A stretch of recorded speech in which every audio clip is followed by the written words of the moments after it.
welcome back to my channel again. And if you're a first timer here in this channel, I encourage you to click the subscribe button down below and click the bell button down, like the very tiny bell button, for you to be notified every time that I upload videos here in my channel. So today I'm going to do the Q&A, the most awaited Q&A. Not really most awaited, but I have posted before and I have announced that I will be doing it, but until now I am still doing it right now. So yes, if you are interested in my private life, please keep on watching. Okay, so let's start with your questions. The first question is from Sis Abby Manalang, and ang sabi niya, top picks for good quality foundations and or brands. So, the one that I've tried na talagang maganda siya sa finish niya sa skin ko. Kasi diba, hindi naman gano'n ka-flawless ang skin natin. So, we need a creamy foundation. Para siyang cream, which is the Elizabeth Arden, which is given to me. Unfortunately, yung shade niya naging too dark na for me. That's why I'm not using it anymore. So, I am now currently using the Sansan HD foundation. I will just be showing it to you guys. So, and another question from Sis Abby Manalang. Random lang, ano favorite color mo sa rubber braces mo, sis? Hahaha.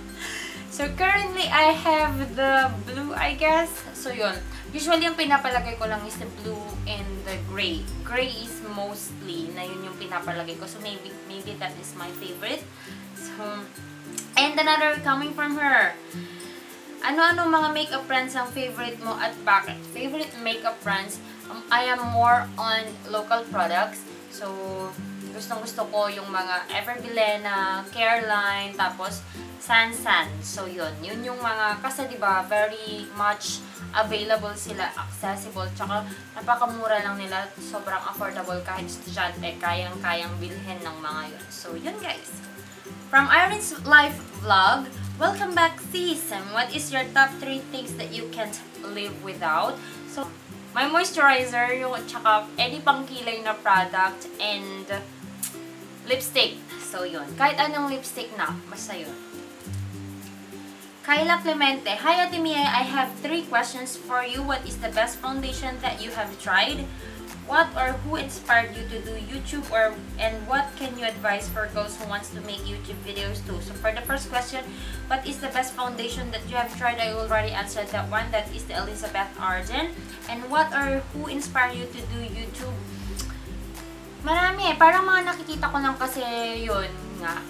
Gustong-gusto ko talaga mag-DIY. Though hindi ko siya ginagawa ngayon sa channel ko. Pero if you've been here in my channel before, you know that I do DIYs and like the fashion chart like that. So, yeah. Pero ngayon, I'm more into makeups kasi gusto ko talagang matuto. So, yung mga fellow YouTubers din, Say Choco and Miss Anne. Yun, sila mga inspiration ko.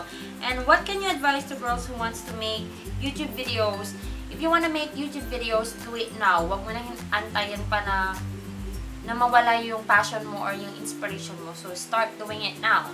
From Althea Santos, ask me, kailan ka nag-start mag-YouTube? Bakit ka nag-stop and saan pwede mapanood mga old videos mo? So, I have started, I guess, 2011, pagka-graduate ko ata from college.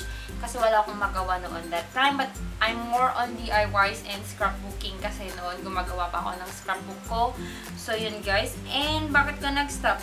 Nag-stop ako when we moved to this house kasi sobrang bagal ng internet namin, which is the Globe. And then nung pinalitan ng LTE yun, nag-start ulit ako. And then yun nga yung LTE namin, if you are watching my vlogs, na nawala lang din. So we are using the PLDT right now.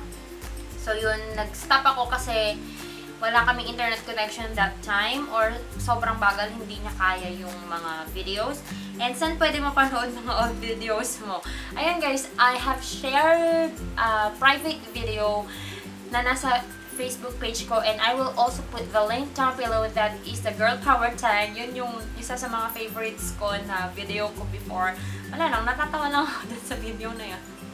Tsaka wala akong braces doon guys. So if you want me to do reaction video to my old videos, just let me know down below. Are you Irish? What motivates you in making a video? And I watched a few of your video and I liked it. News to be here. Thank you so much sa pag-subscribe, sis. And what motivates me? Yun lang, pag sobrang saya ko lang, gusto ko lang i-share yung mga kung ano yung mga nalalaman ko, or if I bought something, gusto ko lang i-share kung gaano sila kamura kasi diba, gustong-gusto natin yung mga mura, yung mga affordable things. Gusto kong sabihin kung saan nyo sila mabibili. So ayun guys, gusto ko yung mga hauls and mga reviews para malaman nyo kung worth it ba yung money nyo sa product na yun. Katinones, love your new intro. Hashtag ask me, how do you manage na pagsabi ng work duty sa school and YouTube mo? So yun guys, I have a planner na ginagawa ko para mapagsabay ko yung YouTube and work and school. Meron akong ginagawang time. Kunyari, day off ko ngayon, so I will be doing this. I-film ko na itong mga to. I-film ko na yung mostly 2 videos or 3 videos ang pinifilm ko at a time. And then, I set a time na mag-edit and then, yun. Before ako mag-duty, I don't know, I just do my planner. And then, sa school din naman kapag may requirements talaga, kasi diba may syllabus naman sila, may ibigay, ginagawa ko na agad yung mga requirements namin para hindi na hassle sa pag-YouTube. Diba? Yung pag-aaral ang naging hassle sa pag-YouTube ko. So, ayun. From Kayla Clemente, hi Miss Joy, can you do a video of your everyday makeup? I will be trying to do that. If you want, do you want me to do that? Kasi diba, sabi ko nga, hindi naman ako pro sa pag-makeup. I just do my thing. Malay nyo, baka ayun nyo naman ang pag-makeup ko. So, just let me know if you want me to do a video of my everyday makeup. From Brenda Eve. So, madaming nagtatanong na ng tanong na to. So, I will be answering now. Ano daw ang work ko? Anong work mo sis? Sabi, so, I am a nurse and I work in a hospital. So, kung nakikita nyo mga vlogs ko, iba-ibang shift ko. I have the night shift, day, AM and PM, and then the night shift. So, yun guys. I am super nurse here in the Philippines. And from Mian Pugal, hi Ate Mia Loril Joy Kaabay, caps lock. Sorry, forgot the middle initial sa ate. Anyways, my question is, kailan po ang long table? Hehehe.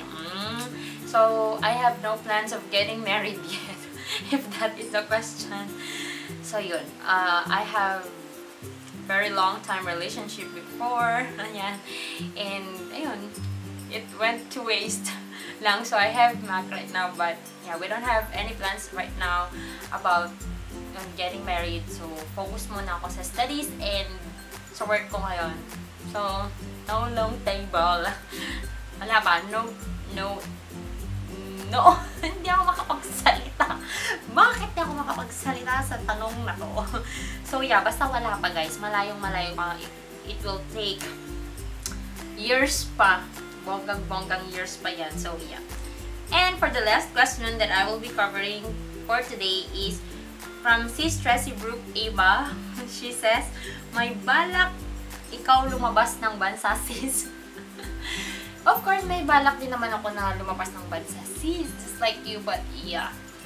Not now pa. Gusto ko kasi paglabas ko, gusto ko pa sana i-finish yung masters ko. And I don't know, next year, kung matatapos ko next year, I still have a lot of plans in mind. I'm planning to go to med school or take another masters or take an exam for US or Canadian something. So, I don't know my plans yet. I will be praying for that pa kung anong mangyayari sa atin. But yeah, hopefully, I can go to other country. Actually, I have an offer before but I declined going to Texas. Kaya lang, kasi ang daming kong kinonsider. Hindi ako makamove on sa Pilipinas. Hindi ko maiwan ng Philippines. So, yes. So, that's all the question that I got. And, hopefully, na-entertain kayo or hopefully, you got to know me better with all those questions. And if you have more questions, just comment down below and I will be glad to answer those questions in my next video. Gusto ko siyang gawin na lagi siyang gawin or something like that. So if you have an Instagram and if you have Hindi ako makapagsalita guys dahil sa mga tanong nyo. Nawiwindang ako sa mga tanong nyo. So yeah, if you have an Instagram or Facebook, you can follow me in my accounts with the name JoyOfMia. Ano ba? Nawawala talaga ako. Yeah, with the name JoyOfMia, and I have already announced the winner of my giveaway. I will put the link of that in my Facebook page down below. Just visit it in my Facebook page, and you, hopefully, kayo yung nanalo, ikaw yung nanalo. And yes, I'll be seeing you guys in my next video. Bye!